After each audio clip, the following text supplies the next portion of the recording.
SER Podcast. Estás escuchando El Abierto de Hoy por Hoy. Cada día analizamos las noticias más relevantes de la actualidad, las claves políticas, económicas y sociales, con las voces de los protagonistas y los distintos puntos de vista de nuestros tertulianos.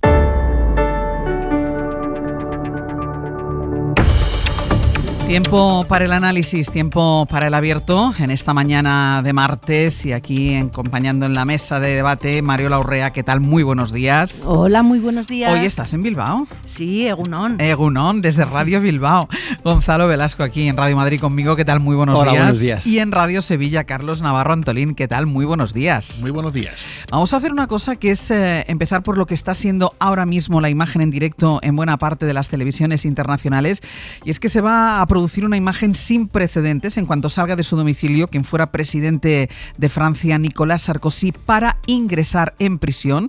Está previsto que esto sea en los próximos minutos. De hecho, puede ser que sea durante este mismo abierto, porque yo creo que Francia no sale de un susto y se mete en otro, o no sale de un shock y se mete en otro, porque después del espectacular robo del domingo en el Museo del Louvre y envuelto en una incertidumbre política de la que ahora hablaremos, bueno, Francia amanece pendiente de esta otra noticia. Est-ce que Nicolas Sarkozy va aller voir cette foule avant d'aller en prison? Pues va a ingresar en la cárcel. Nicolas Sarkozy va a cumplir la pena de 5 años que le impuso el tribunal por asociación delictiva al recibir fondos ilícitos del régimen de Muammar al-Gaddafi para financiar su campaña presidencial en 2016. Vamos a volver en este punto a París y vamos ahí hace tan solo unos minutos. Lucía Riera, hola de nuevo.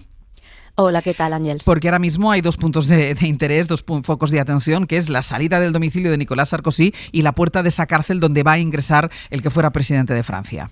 Exacto, son dos las imágenes en este momento. La primera, como decías, en la cárcel, donde hay un cordón policial y se ha cortado la calle de la Santé para la llegada del expresidente alrededor de en una hora más o menos. Y la otra está en la casa de Sarkozy. Allí sus 3 hijos han convocado una concentración de apoyo a la que han acudido un centenar de personas, la mayoría ciudadanos seguidores de Sarkozy, pero también algún cargo político, como una senadora de los republicanos que se ve por allí. Las imágenes de la entrada de Sarkozy en la cárcel van a ser inéditas en Europa, aunque será una imagen discreta. Está previsto que entre en coche directamente, pero las televisiones llevan desde primera hora esperando en el exterior del centro penitenciario del sur de París.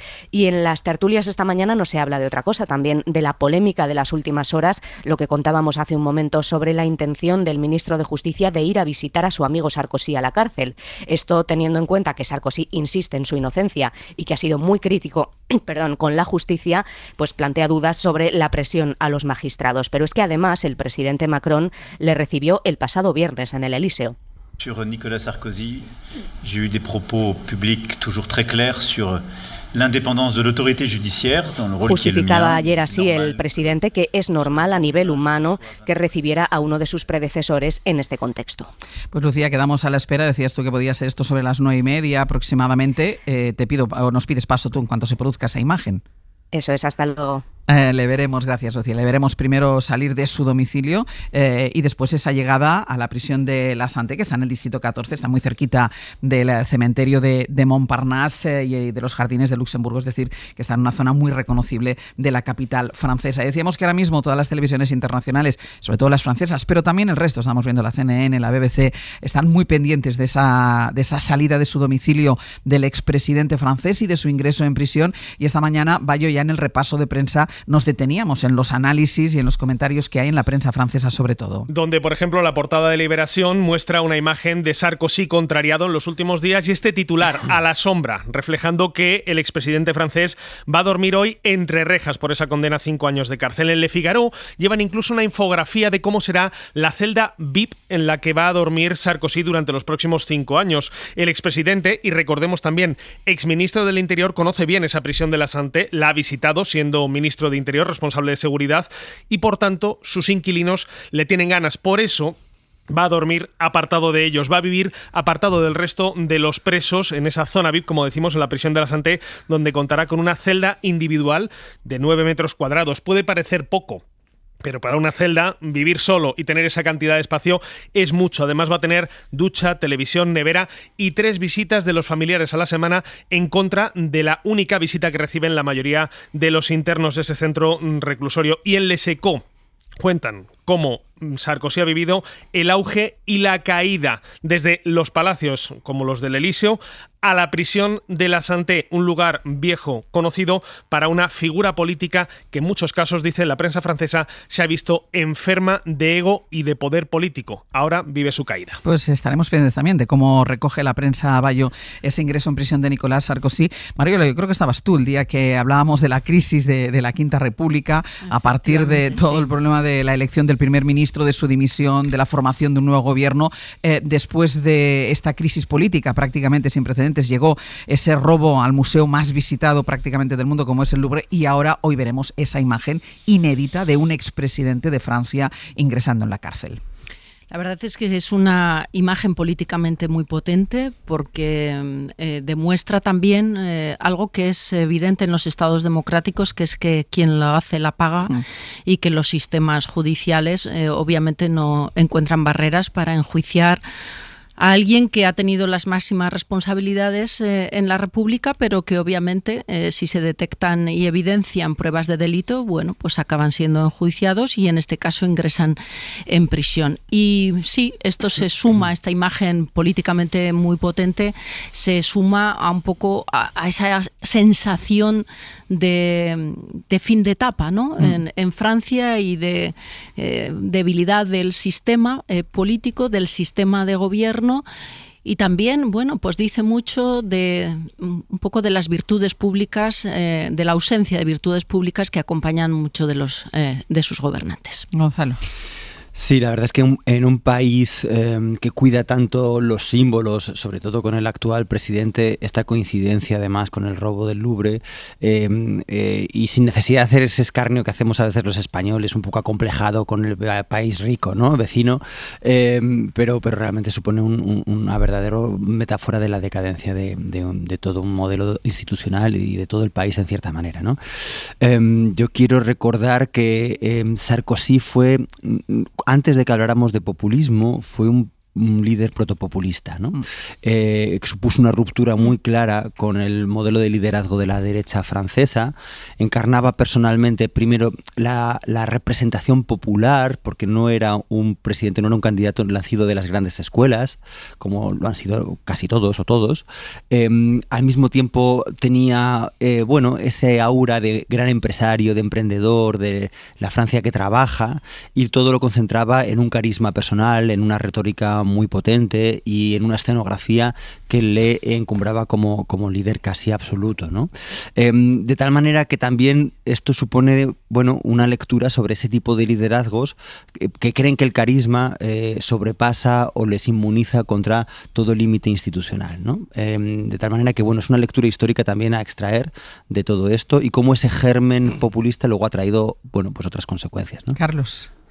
Sí, yo recordaba ahora dos fechas al hablar de Sarkozy, que las vueltas que da la vida, ¿no? La matraca que nos dieron, por supuesto, en papel cuché con la boda aquella con Carla Bruni, y después un detalle muy importante, que España le concedió la condecoración más alta que hay de la corona, en un acto, recordaréis, con una solemnidad en el Palacio Real, el rey entonces Juan Carlos, el actual rey que era príncipe de Asturias, que era el Toisón de Oro por su colaboración en la lucha contra ETA, que es cierto que ayudó muchísimo, ¿no? Y la vuelta que da la vida, como ves ahora, efectivamente creo que el término adecuado es el de decadencia, ¿no? Como aquellos factos, y hoy vamos a ver una imagen absolutamente inédita y penosa que demuestra, por otra parte, que nadie en un momento dado es impune, ¿eh? Sí, no, y hay que añadir, digamos, que el discurso sobre la inmigración en Francia, antes incluso de Marine Le Pen, porque él convivía con el padre de Marine Le Pen, si no me equivoco, fue más bien responsabilidad de Sarkozy. El padre de Marine Le Pen estaba a otras cosas mucho más fuertes, pero ese discurso securitario, de alguna manera, nació de Sarkozy. Llama la atención, decías tú, Mariola, es la demostración de que quien la hace la paga, es decir, que si has cometido un delito, seas quien seas, aunque hayas sido presidente de la República Francesa, vas a la cárcel. Hay mucha polémica, y nos lo decía Lucía, por el hecho de que le acompañe en estas horas antes de entrar en la cárcel el ministro de Justicia y que le recibiera el propio Macron. Sí, la verdad es que, bueno, sorprende, pero también hemos visto imágenes en otros países, incluso el nuestro también, de acompañamientos en la entrada en prisión, bueno, de personas que han ocupado puestos de responsabilidad política y que sus comilitones, ¿no? sus colegas de partido, pues hacen un ejercicio quizá de apoyo, de empatía, no sé cómo calificarlo, no más. Quiero pensar que es más en términos humanos que en términos de respaldo político, porque aquí estamos hablando de una decisión de uno de los grandes poderes del Estado, que es el Poder Judicial, ¿no? Me sorprende más la idea de que quien le apoye sea un ministro en activo y alguien que representa el Ministerio de Justicia. Son, yo creo que también pequeñas excentricidades que en términos políticos también deberían tener cierto reproche. Pues vamos a hacer una pausa, quedamos pendientes de ese ingreso en prisión de Nicolás Sarkozy, que puede producirse en los próximos minutos. Hoy, 21 de octubre, era el día que estaba marcado para ingresar en esa prisión, para que ingresara en esa prisión de la Santé, para cumplir estos 5 años de condena por esa financiación ilegal de su campaña para las presidenciales. Hacemos una pausa y entramos en política doméstica.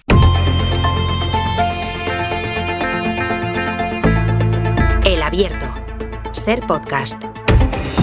En El Abierto, Mariola Urrea, Gonzalo Velasco y Carlos Navarro Antolín. El asunto que de momento está marcando esta semana el debate político aquí en España es la cotización de los autónomos, porque después de las protestas de los partidos y de las asociaciones de trabajadores por cuenta propia, finalmente ayer el Gobierno decidió rectificar su intención de subir la cuota a todos los autónomos. Jordi Fábrega, buenos días. Hola, buenos días. Lo que propone ahora el Ejecutivo es congelar las cuotas a quienes ingresan menos de 1.166 euros mensuales y, en el caso del resto, subirlas entre 2,9 y 14,75 euros mensuales. De todas formas, es una medida que tampoco está gustando porque sigue generando recelos también entre las asociaciones de autónomos.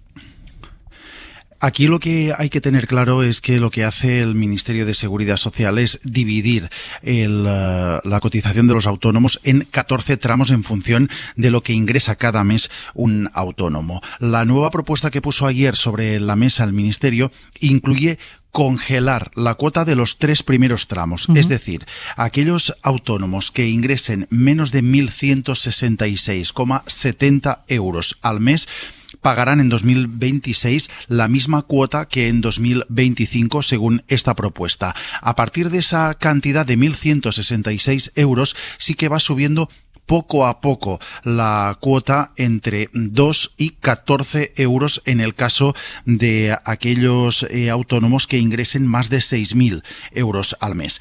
Esta subida de las cotizaciones se hace para que los autónomos puedan reducir la brecha que tienen con el resto de trabajadores a la hora de cobrar la pensión, por ejemplo, o otras prestaciones como el cese de actividad de los autónomos. Y supone esta nueva propuesta una rectificación sobre lo que puso inicialmente sobre la mesa el Ministerio hace tan solo una semana, una propuesta que fue rechazada ampliamente por las asociaciones de autónomos, y decía la ministra de Inclusión y Seguridad Social, Elma Saiz, que visto ese rechazo han decidido dar un paso atrás. Congela las partes más bajas de la tabla con aquellos autónomos que tengan menos rendimientos y que sigue progresivamente hasta el 2,5% a tramos más altos. Hablo de rendimientos netos al mes de entre 4.000 y 6.000 euros.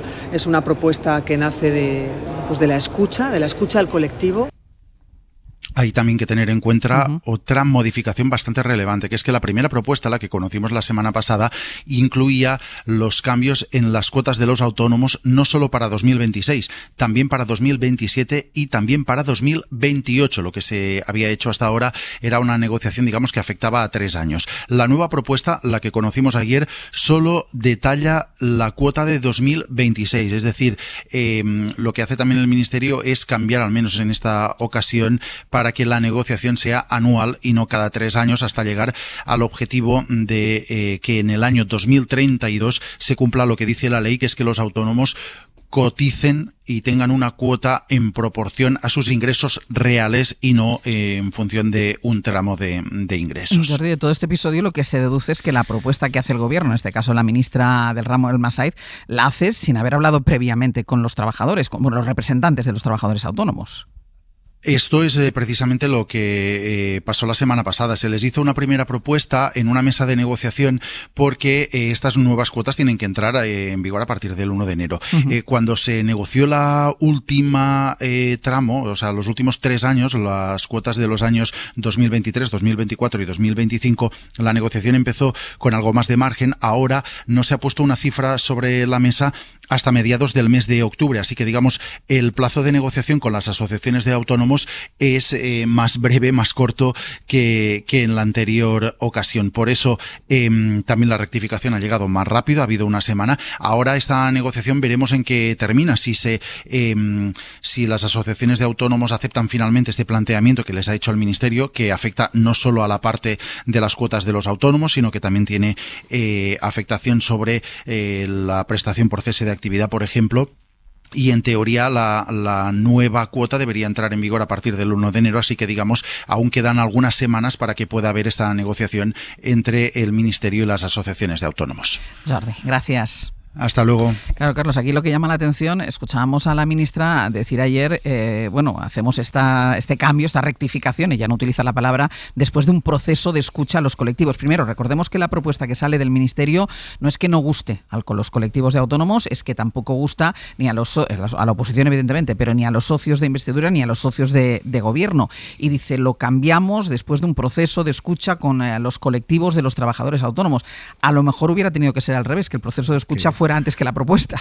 Es que realmente causa perplejidad oír la frase que ha dicho la ministra, que hemos oído, ¿no? De que precisamente no nace del diálogo, sino que no ha habido diálogo, y no solo ha disgustado la propuesta a los socios de investidura y de gobierno, también a la oposición. Es que ha puesto de acuerdo en el rechazo a partidos tan distintos, tan distantes como el PP y Podemos, como oíamos allá a Feijóo y al portavoz de Podemos, ¿no? Así que, bueno, por lo menos el gobierno ha rectificado pronto las cosas como son. Al rectificar es cuando ha acertado, ha anulado ese, vamos a llamarlo, sablazo inicial, y una vez más lo que hemos visto es una sospechosa voracidad recaudatoria, ¿no? En este gobierno, ¿no? Incluso Feijóo, que yo estaba de acuerdo, hablaba de que no es progresista precisamente asfixiar a los autónomos, que ¿qué pasa aquí con los autónomos? Parece que es la gallina de los huevos de oro, que hay que recurrir con frecuencia a ellos, ¿no? Pero usted, por lo menos dialoguen con la plataforma de autónomos, que por cierto están bastante bien organizados, y bueno, por lo menos en esta ocasión vamos a celebrar esa marcha atrás en una medida tan poco consensuada, nada dialogada, y que ha puesto de acuerdo a partidos, como digo, que es lo que me ha sorprendido, tan distintos, ¿no? Mariola. Bueno, yo diría en primer lugar que los autónomos, y esto es el contexto en el que cobra sentido toda la polémica, es un colectivo electoralmente muy atractivo, que se disputa obviamente todos los partidos que están en liza, desde luego el Partido Popular, que se siente ideológicamente muy próximo a ellos, y obviamente el gobierno, que quiere captar la atención de muchos autónomos que son prácticamente autoempleadores de sí mismos, porque dentro de la categoría autónomo hay una oferta y un ecosistema muy, muy amplio. Este es el contexto. Segundo elemento que me parece muy relevante. Toda la negociación y toda la regulación de la que estábamos hablando tenía un propósito, que era mejorar la expectativa de jubilación de los autónomos. Y tercero, esta conversación, que es, creo, una propuesta positiva del gobierno para mejorar la expectativa de jubilación de este colectivo, se trunca y se modifica completamente el debate y los términos del debate en la medida que la propuesta que lanza el gobierno genera, por así decir, en algunos ejemplos de autónomos una situación un poco complicada. Esto deriva en expresiones, las ha utilizado Carlos en este abierto, ¿no? Asfixia, sablazo, maltrato de los autónomos, mutando la conversación. Y yo creo que hace bien, obviamente, el gobierno en corregir el tiro de la propuesta y volver al debate original, que es que de lo que se trata es de mejorar la expectativa en términos de jubilación, no solo, pero en términos de jubilación de los autónomos. En realidad, una propuesta que nacía para ser positiva, pues seguramente por un error, pero también por una acción política bien determinada para cambiar la conversación, se acaba convirtiendo en esto, ¿no? En un tema que habla de sablazo, de asfixia o de maltrato a un colectivo electoralmente muy atractivo. Claro, Mariola, yo estoy completamente de acuerdo con tu análisis. Lo que no sé si este giro devuelve la conversación a esos parámetros que tú proponías, o más bien cede al relato del sablazo, de la voracidad recaudatoria a la que hacía alusión Carlos antes, ¿no? Si es una concesión a eso, en la medida en que se estima que ese aumento de la cotización para aumentar las prestaciones futuras y así igualar a los trabajadores autónomos a los del régimen general, supone en sí mismo una imposición arbitraria, una extracción de su renta y todo esto, ¿no? Este discurso que conocemos bien y que también habéis retratado. Mi sensación es que la medida original que se filtró, si no me equivoco, ya por allá por 2022, 2023, según he leído, tenía esa voluntad, ¿no? De decir, bueno, pues efectivamente hay una brecha demasiado grande entre los trabajadores autónomos, las prestaciones que legítimamente demandan y lo que cotizan.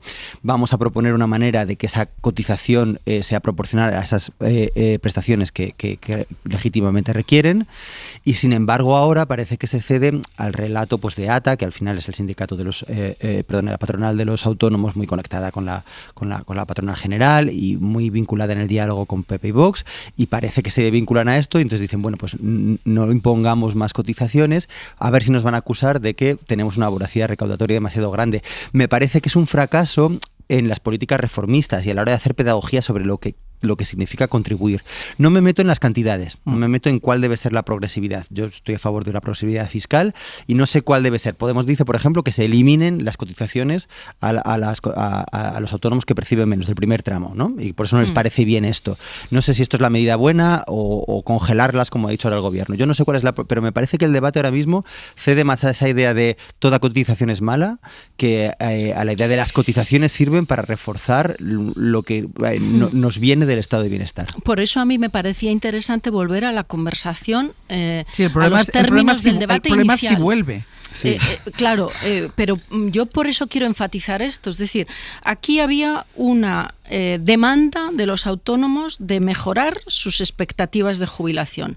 Y la pregunta es, ¿cómo hacemos esto?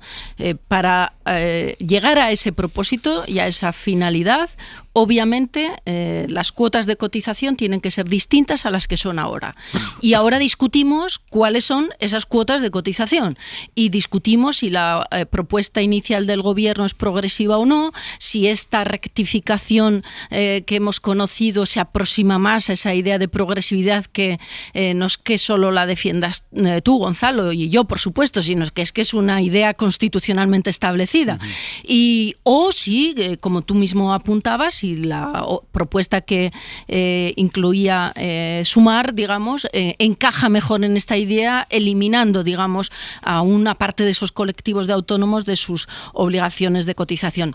Pero yo creo que es que si no, entramos en un debate que no afecta al fondo y que no enmarca bien, que no perimetra bien de qué estamos hablando. Estamos hablando de que quien quiera mejorar su expectativa de jubilación tiene que poner encima de la mesa también cuál es su compromiso en términos de cuota de cotización. Claro. Es que es muy difícil y en un momento en el que los discursos tienden a simplificaciones duales, ¿no? Sí o no, me robas o no me robas, es muy difícil realmente introducir algo tan complejo como pedagogía fiscal, ¿no? No es el clima político favorable Cualquier tipo de pedagogía, diría yo. Claro, desde luego, pero escuchando a Correa y que no ha presentado declaración ninguna puesto desde los años 90, es que de verdad, Claro, pero mi sensación es que se cede un poco al discurso de encima que los autónomos se lo están currando ellos solos, que tienen que salir adelante, encima se les estaba imponiendo una carga fiscal, esto es ese afán recaudatorio que ha mencionado Carlos y con el que yo estoy totalmente en desacuerdo con la utilización de ese término, ¿no? En lugar de quizás hacer una mayor pedagogía o enmarcar mejor la razón por la que se había lanzado esa propuesta. Entonces es una rectificación ambigua que no encauza, me parece bien, el debate que todos queremos, ¿no? Pues no, pero que evidencia lo goloso que es el colectivo de autónomos en términos electorales. Es un buen nicho electoral. Vamos a hacer una pausa y a la vuelta vamos a tirar del hilo todavía de este debate y de esta polémica sobre la cotización de los autónomos.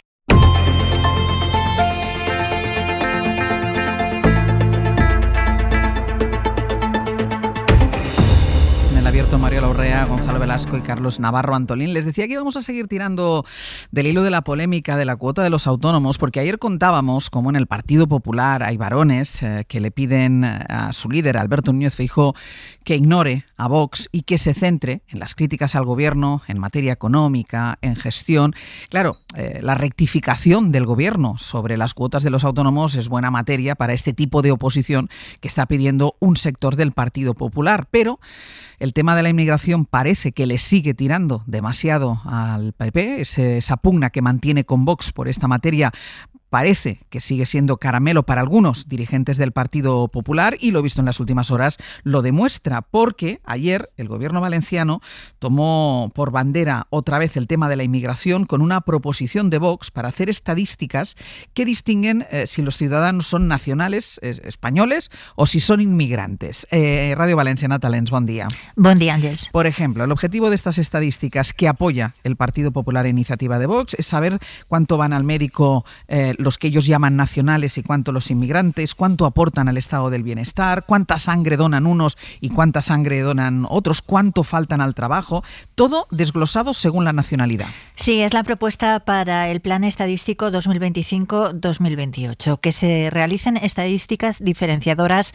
entre la población nacional y la migrante en relación a gran cantidad de asuntos, como su contribución neta al estado de bienestar, la recepción de ayudas, el uso de servicios de urgencias sanitarias o la cantidad de donantes de sangre que hay. También se piden estadísticas sobre el absentismo laboral, tanto en la empresa privada como en la administración pública. Hay que diferenciar, al realizar esa estadística, entre hombres y mujeres, la edad, la población migrante y la población nacional. Vox defiende que es necesario conocer este tipo de datos para adoptar medidas y cuidar el estado de bienestar de los españoles, y el PP indica que medir no es un tema ideológico. Mari Carmen Contelles es diputada popular.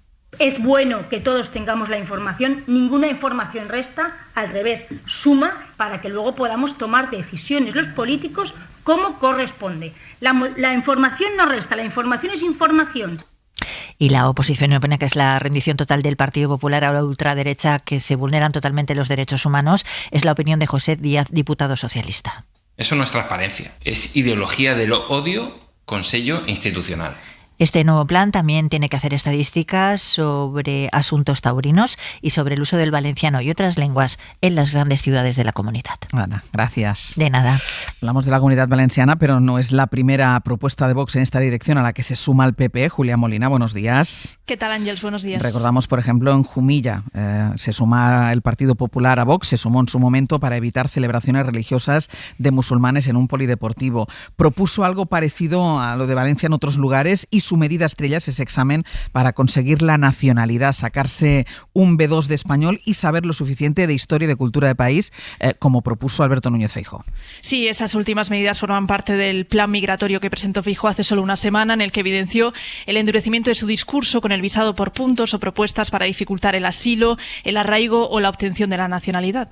Reivindico nuestro derecho a hablar de la inmigración en nuestros términos, ni duros ni blandos, firmes y consistentes. Con Vox pisándole los talones en las encuestas, decía Feijóo que quería hablar de inmigración en sus propios términos, aunque las comunidades en las que gobierna el PP están adoptando los términos de la ultraderecha. Ayer fue el PP valenciano con la aprobación de esas estadísticas segregadas, pero en las últimas semanas hay otros ejemplos en otras comunidades. En Andalucía el PP ha apoyado otra iniciativa migratoria de Vox, en su caso para que se fiscalice qué dinero destina la Junta a la población migrante. Los de Moreno Bonilla la admitieron a trámite, aunque después han intentado dar marcha atrás alegando motivos técnicos.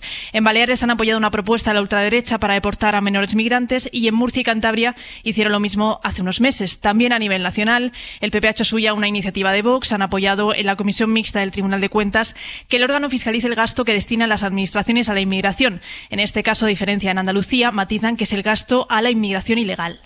Desde el Grupo Popular no podemos oponernos a conocer la verdad sobre el uso y destino de los fondos del Estado en esta materia, porque además entendemos que no hay nada que ocultar. Decía la portavoz del PP en esta comisión que no pueden oponerse a la propuesta de Vox, pero lo cierto es que la medida no forma parte de la hoja de ruta presentada por Feijóo.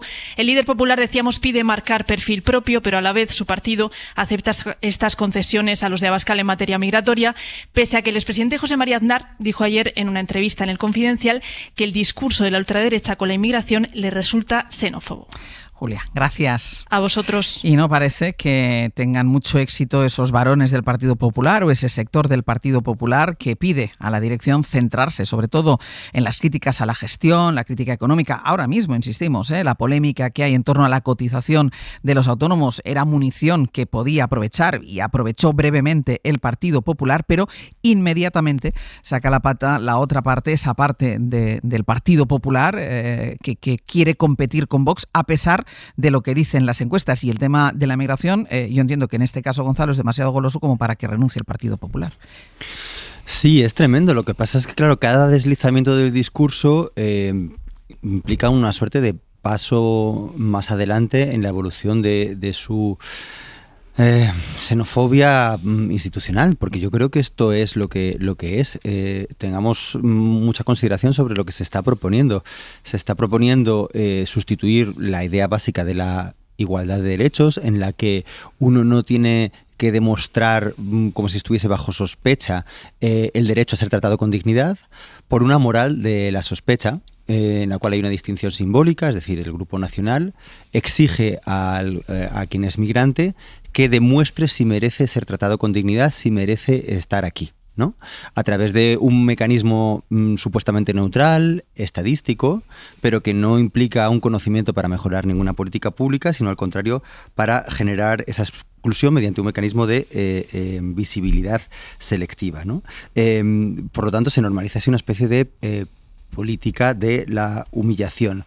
Yo creo que en ese sentido es muy grave que se acepten estas mutaciones discursivas, porque modifican también las percepciones de la ciudadanía, que se pueden llevar a confusión y pueden decir, bueno, es que hay que demostrar, todos tenemos que demostrar que somos que merecemos ser ciudadanos, que tenemos una virtud tal que merecemos ser tratados como iguales y que por tanto nuestros derechos tienen, y el coste que supone además que estén aquí está justificado. Y eso no entra dentro de nuestro Estado de Derecho. Los derechos no se demuestran a través de una serie de contraprestaciones, ¿no? Que es lo que se está jugando aquí. Entonces me preocupa mucho esa aceptación de una distinción simbólica, ese corrimiento discursivo, porque luego genera efectos a largo plazo en la conciencia ciudadana acerca del fenómeno de la migración. Mariola.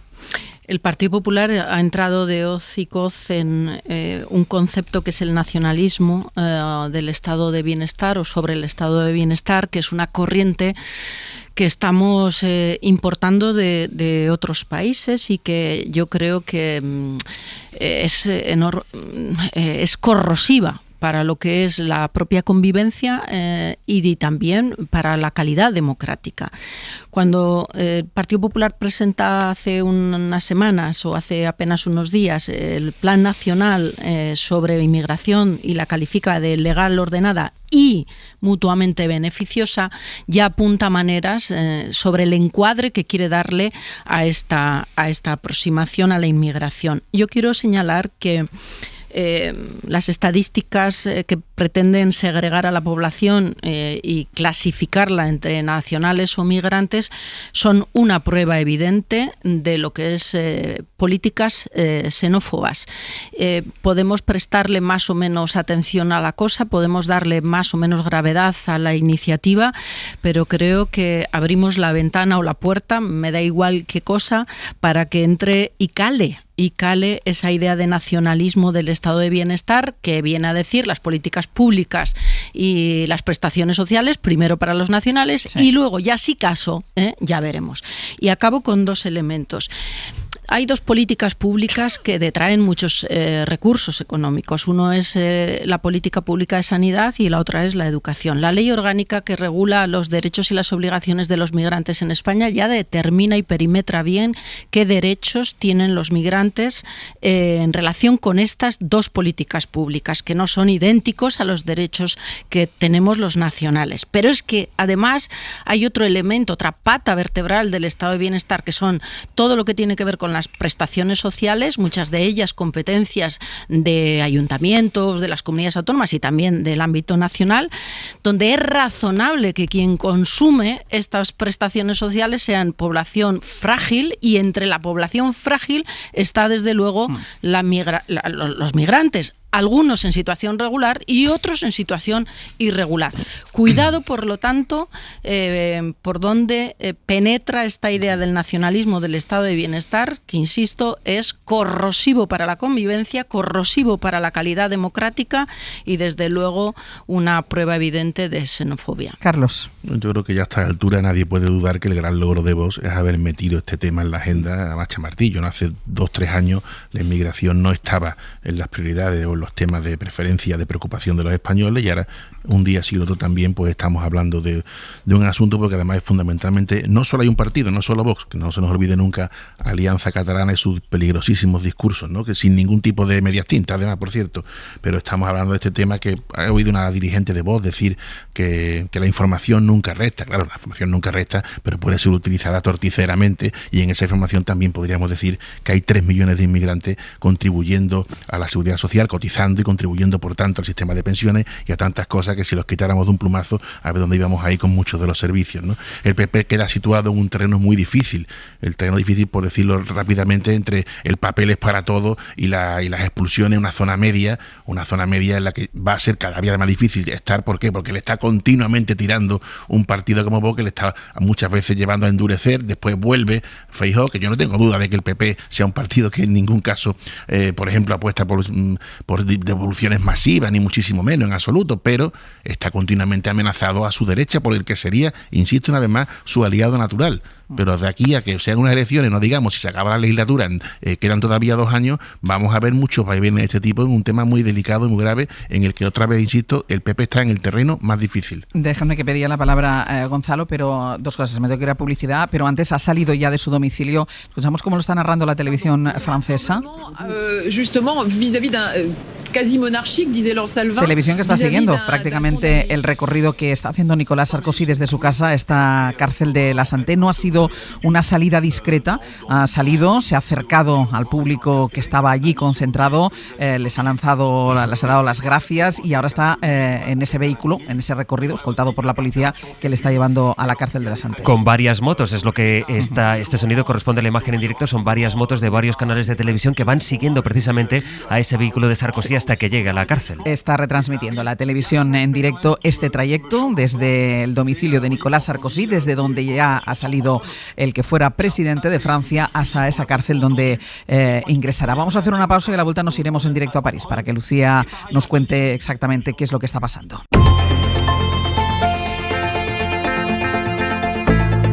El Abierto. Ser podcast. En El Abierto, Mario Lorrea, Gonzalo Velasco y Carlos Navarro Antolín. Nos vamos en directo a París, Lucía Riera, porque está haciendo el expresidente francés Nicolas Sarkozy ese recorrido que le lleva desde su domicilio, desde donde ha salido hace unos minutos, hacia la cárcel, la prisión de Les Santé, donde va a ingresar en un recorrido por las calles de la capital francesa. Sí, hace unos minutos hemos visto cómo salía de su casa en el exclusivo distrito 16 de París, rodeado por decenas de seguidores que llevan allí desde antes de las 8 de la mañana esperando para verle y manifestarle su apoyo al expresidente y a su familia. Una concentración convocada por sus hijos, a la que han acudido también algunos cargos políticos de los republicanos, que le han recibido así, cantando la marsellesa.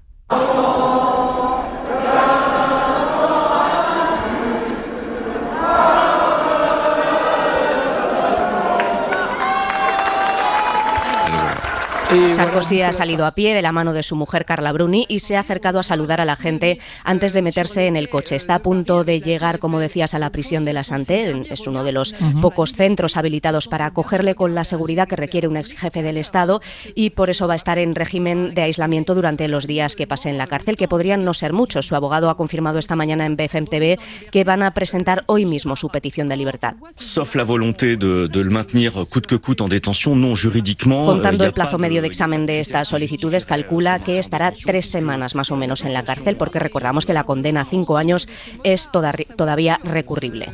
Pues quedamos a la espera, gracias Lucía, de que ingrese ya en esa prisión de la Santé. Estamos escuchando de fondo la retransmisión que están haciendo las televisiones francesas, porque como les decíamos, es una especie de cortejo el que está recorriendo ahora mismo las calles de pleno centro de París, al camino de esa prisión, y además de ir escoltado por diferentes motos de la policía, va escoltado también por un grupo de motociclistas con cámaras, que son los que están sirviendo esa señal en directo ahora mismo de ese recorrido que está haciendo Nicolas Sarkozy desde su domicilio, donde ha salido acompañado no solo de su esposa, sino también de todos sus hijos. No ha sido una salida discreta dentro del coche, sino que él ha querido voluntariamente acercarse a esos seguidores que estaban concentrados desde primerísima hora de la mañana.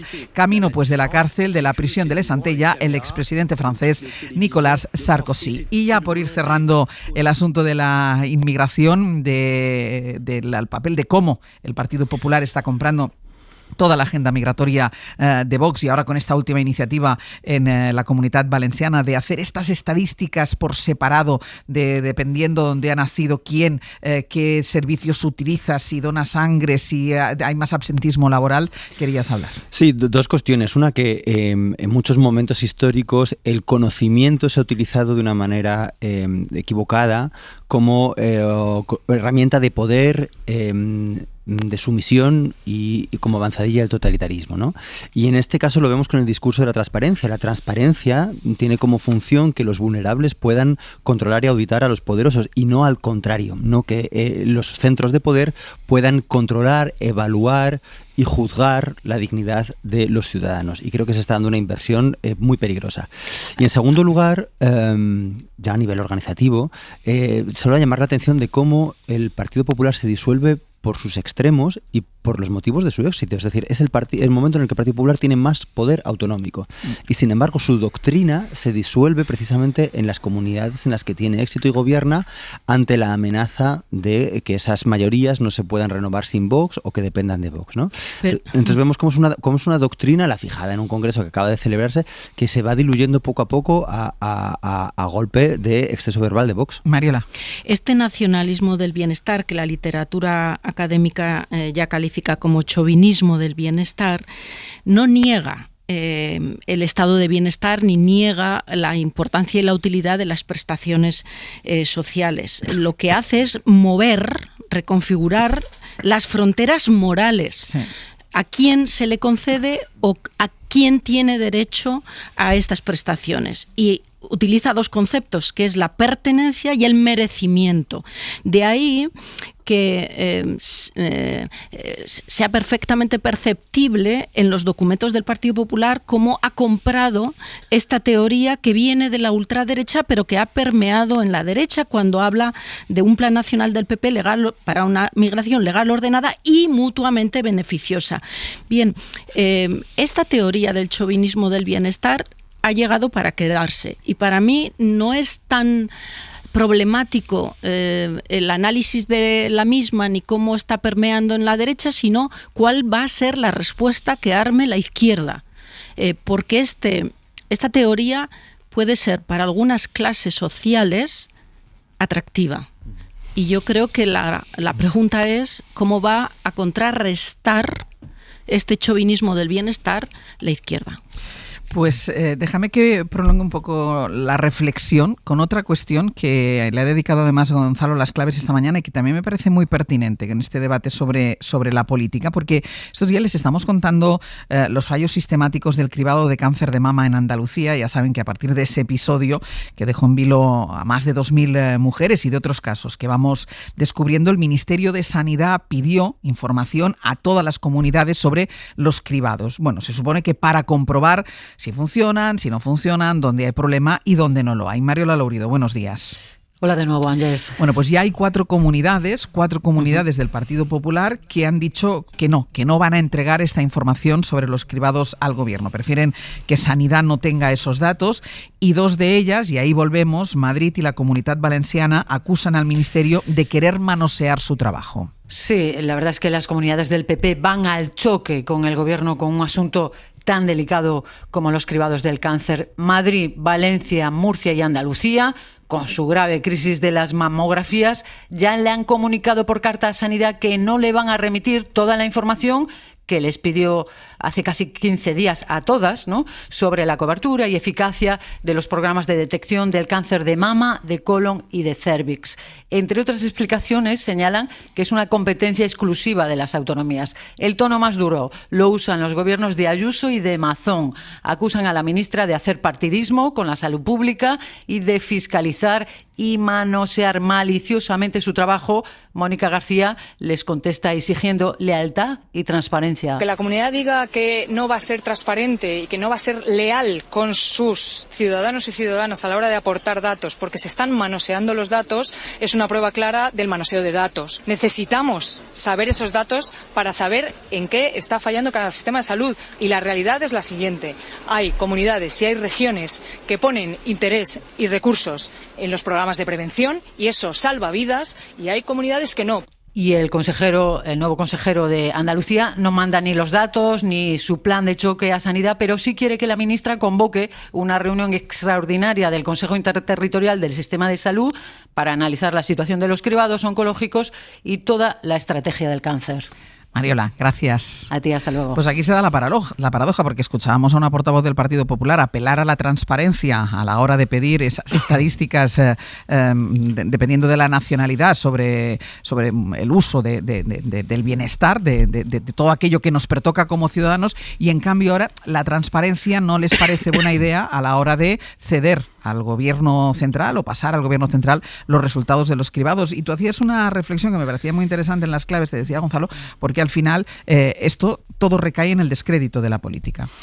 Claro, porque, digamos, esto tiene mucho que ver también con el complejo, que es verdad que lo es, engranaje autonómico, ¿no?, donde las competencias están transferidas, donde en este caso el Ministerio tiene un cierto papel regulatorio y ante una disfunción apela a una rendición de cuentas para enmendar y corregir en la medida de lo posible el funcionamiento de lo que ha marchado bien. Pero claro, cuando lo que se hace es negarse a aportar esa transparencia, porque lo que se está haciendo es justo lo que hablamos, se está pidiendo rendición de cuentas a quien está administrando la información, a quien está administrando la vida de muchas mujeres, a las que de una manera implícita y tácita, y lo voy a decir y esto es muy fuerte, se está dejando morir. Porque cuando tú no identificas una enfermedad y no la comunicas y no pones los mecanismos que están en tu potestad arbitrar y poner, pues entonces estás dejando morir, ¿no?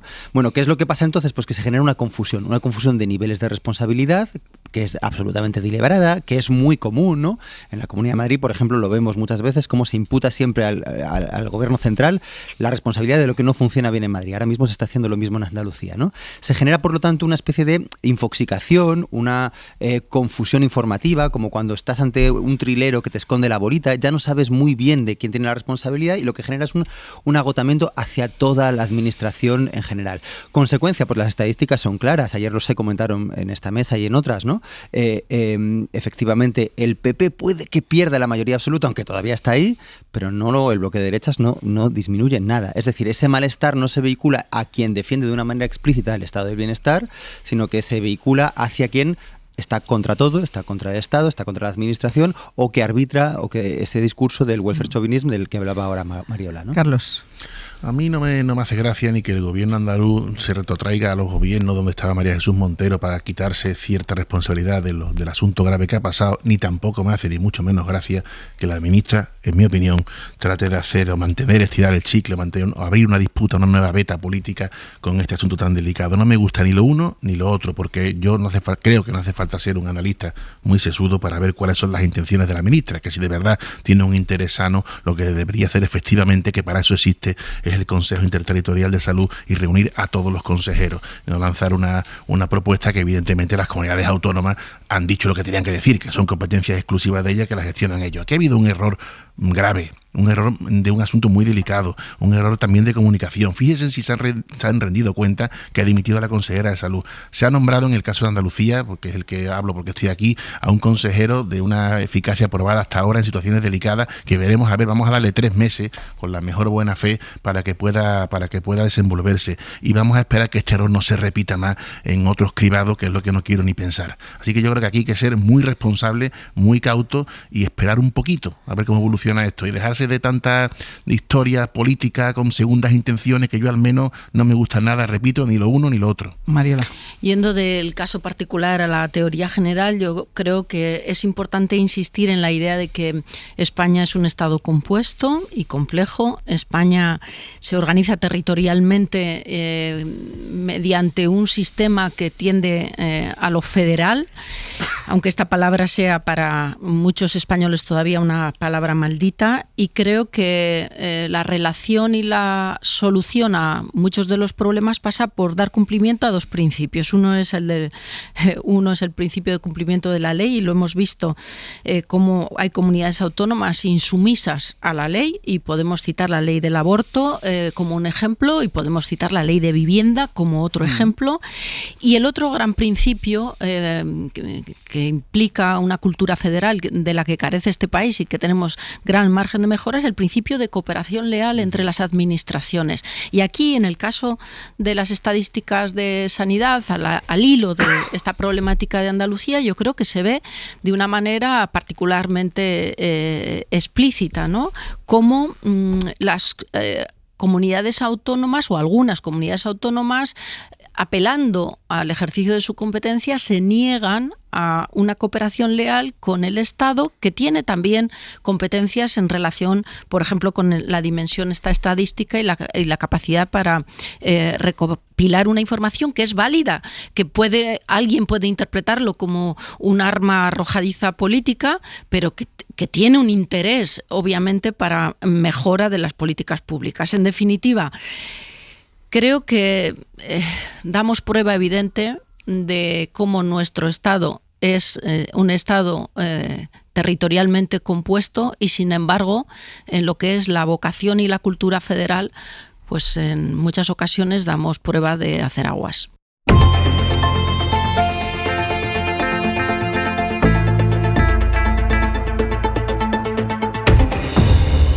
En el abierto, Mariola Urrea, Gonzalo Velasco y Carlos Navarro Antolini. Antes de continuar con el análisis, nos vamos a ir a Barcelona. Ya saben que ayer estábamos haciendo el programa desde ahí, desde ese foro, el Work in Progress, que organiza el Grupo Prisa. A las 9:15 de la mañana se han retomado otra vez las sesiones, las reflexiones. Paul Valero, buen día.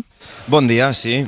Hoy sigue ahí ese foro de reflexión en el que van a participar, por ejemplo, el gobernador. Hoy es el turno del gobernador del Banco de España. Hoy también muy dedicado a las relaciones internacionales. ¿Cuál es la imagen hasta ahora, Paul? Sí, mira, esto ya está en marcha, todo el mundo acreditado, es lo que ha pasado en la última hora, la gente ha ido entrando y ya está todo el mundo dentro del auditorio, porque ya ha empezado ya el primer debate sobre cómo combatir la exclusión social, en este caso con el director general de la Fundación La Caixa, Josep María Coronas. Lo decías, esta mañana tenemos un programa muy variado, con mucho peso económico, se hablará de innovación, inteligencia artificial, también política industrial, el sistema financiero. De hecho, después de esta charla está prevista la del presidente del Banco Sabadell, Josep Oliu, que se espera que pueda dar alguna pista sobre el futuro de su banco, como un banco mediano, ahora que ha sobrevivido a la OPA.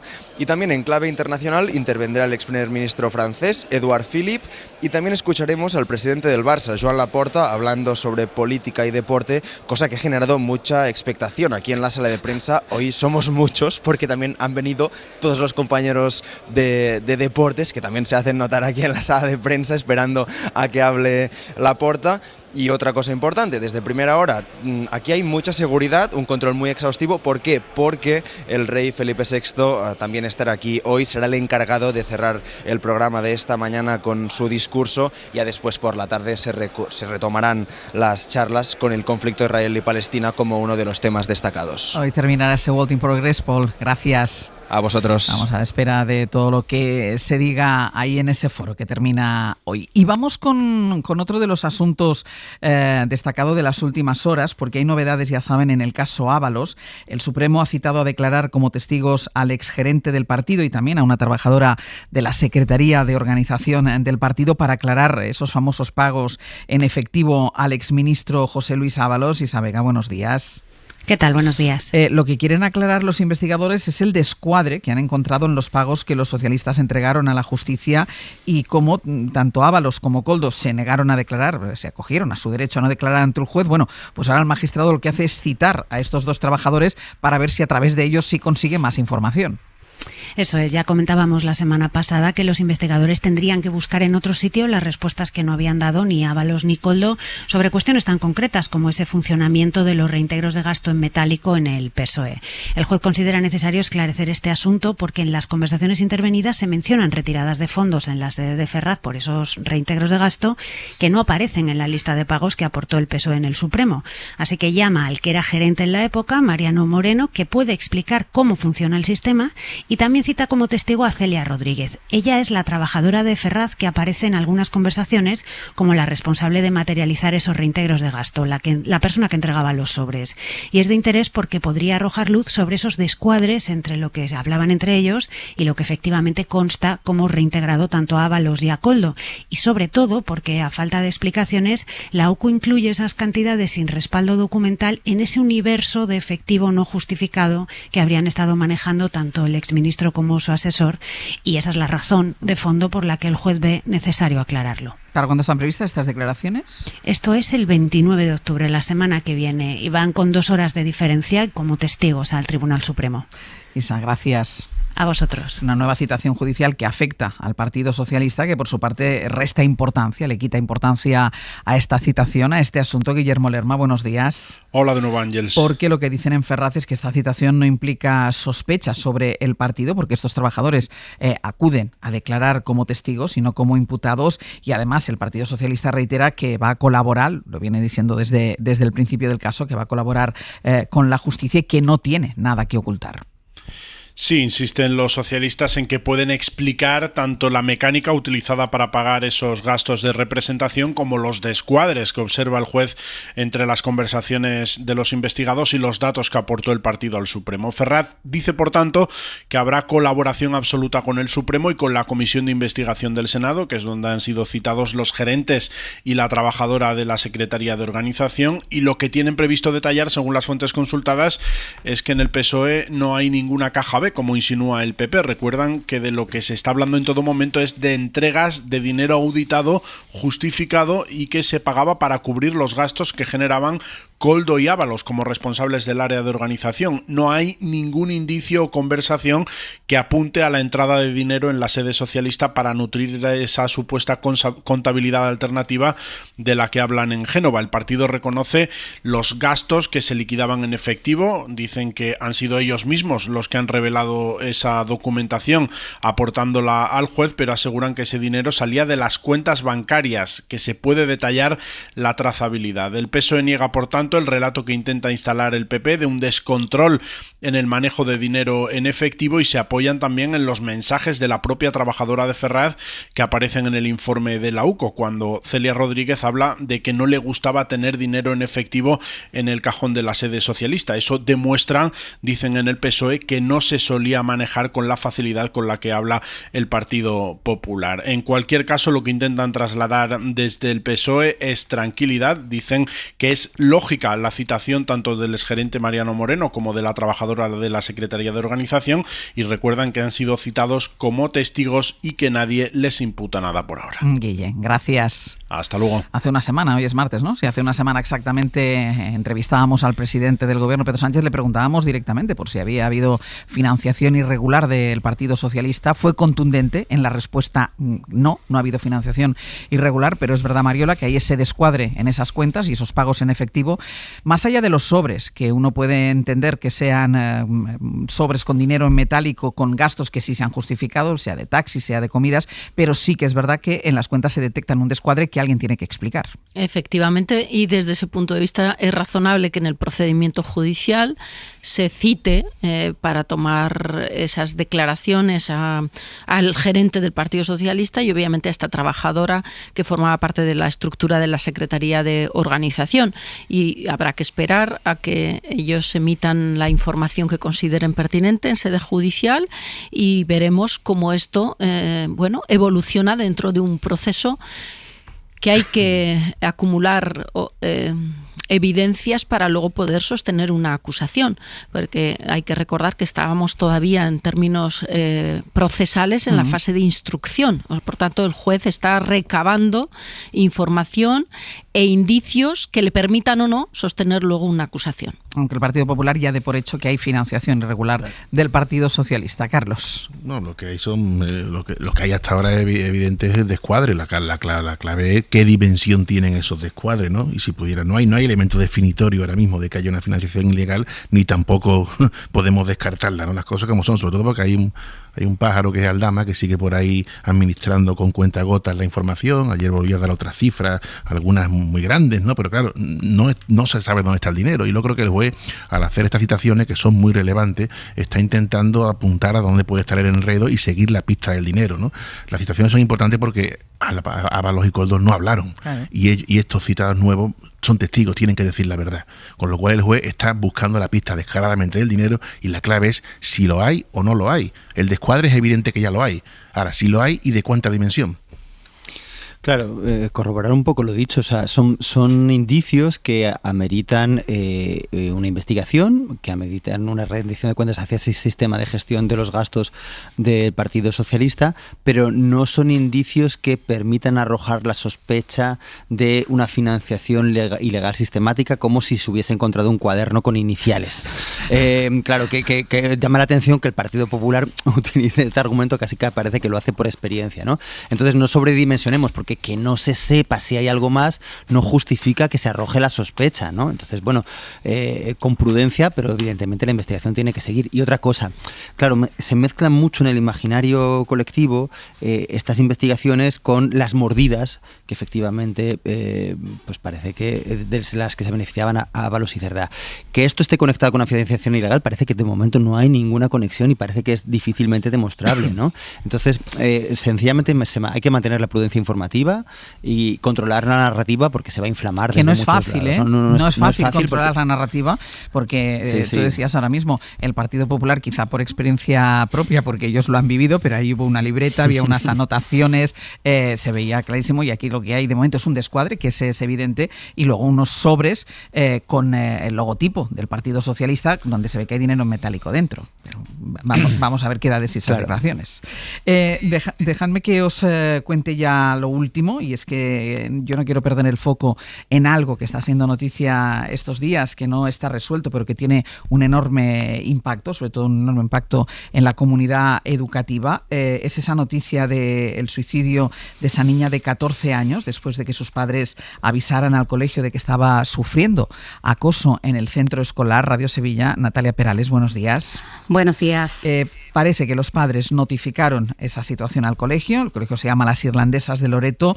El colegio no activó el protocolo antiacoso y por eso ahora la Junta contempla la posibilidad de retirar el concierto a ese centro si se confirma que incumplió de forma muy grave con sus obligaciones, y la Fiscalía además está esperando el atestado para investigar los hechos. Sí, según explican fuentes de la Junta, si el expediente administrativo abierto al centro concluye que ha existido un incumplimiento muy grave, pueden terminar retirándole el concierto.